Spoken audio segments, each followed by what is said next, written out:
بسم الله الرحمن الرحيم قالوا اتخذ الله وایدینی ولد الله ولد النائبا سبحانه پاک دی الله والغنی دغ الله دی بی پروا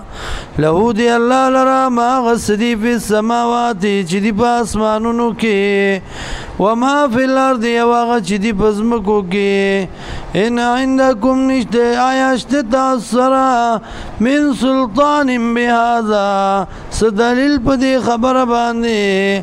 اتقولون یا وای تاسو علی الله فالله باندې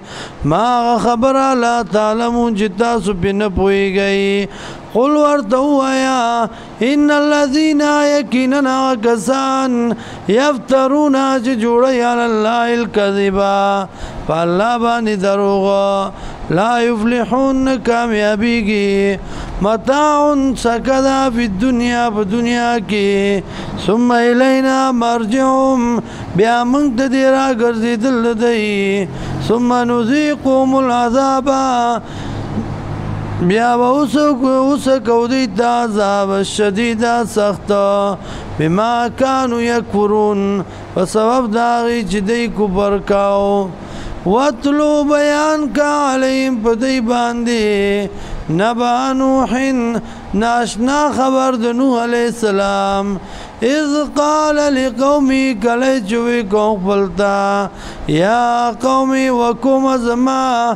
ان کان کبر علیکم مقامی کچرتا ګران لګي پتا سبحان دی ودریدل زما وتذکری او نصیحت زما بد لگی پتا سبحانی ادری دل زما او نصیحت زما بی آیات اللہ پایاتنو دا اللہ فعل اللہ توکلتو فاللہ بانی ززان سپارما فاجمعو نو جمع کئی امرکم تاسو خپل رائی وشرکاءکم و شرکان ستاسو ثم لم یکن امرکم بیادی نشی فیصلس تاسو علیکم بتاسو باندې غمتن پټا ثم اقضوا الیا بیای واوروی ماتا ولا تنذرون او ولت مرا کوي ماتا